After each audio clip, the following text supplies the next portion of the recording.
Hey class, my name's Peter Westerman, and this is week 8. So I thought I'd do a video. This is something that I had done for previous classes, and I just really enjoyed it, so I thought I'd do it for this one. For this week, we're asked to talk about our reflection on the class and just how it's affected our understanding of theology, but also how it might affect our current or future ministry. So to begin with, I just want to say thanks for all you guys and gals out there that made this class what it is, and thank you for our professor for just guiding us through this course. Had a real good time, and I think that as I take this course and with some of the other courses I'm taking right now, just learning about the different methods and the task of theology and the importance of having a good theology and understanding proper biblical interpretation and all these things.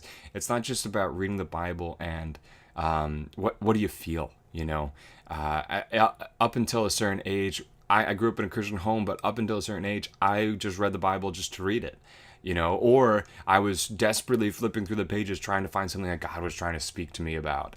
And now with this course, I see that there is a way to read the Bible, not necessarily academically, because I think that kind of takes away a little bit of the romance, if you will, but in a way that's deeper, in a way that's trying to understand who God is.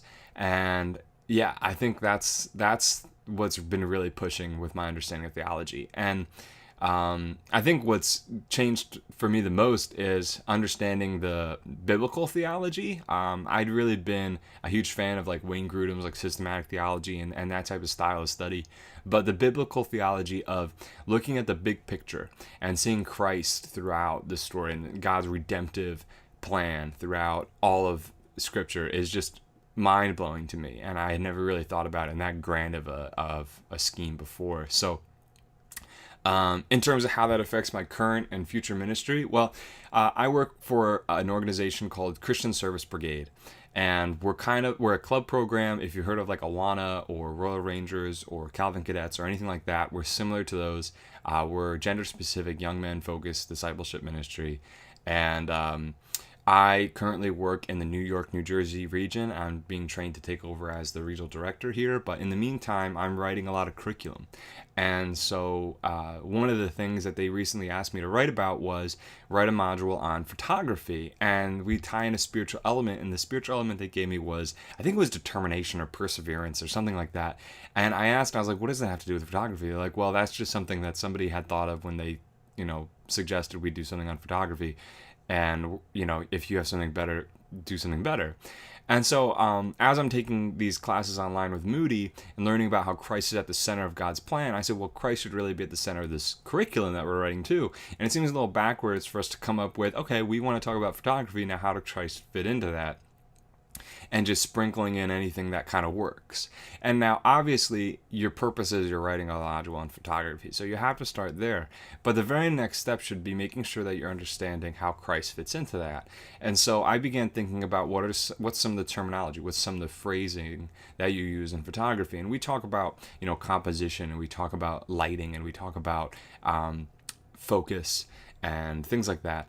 And so I thought, wow, okay, there's some good words there that could relate to the Christian life and how we focus on the image of Christ. And I think image of Christ, wow, the camera is really just taking in whatever image you're taking a photo of and trying to make it look as realistic as possible so that when someone then looks at that picture, they see the original on the other side.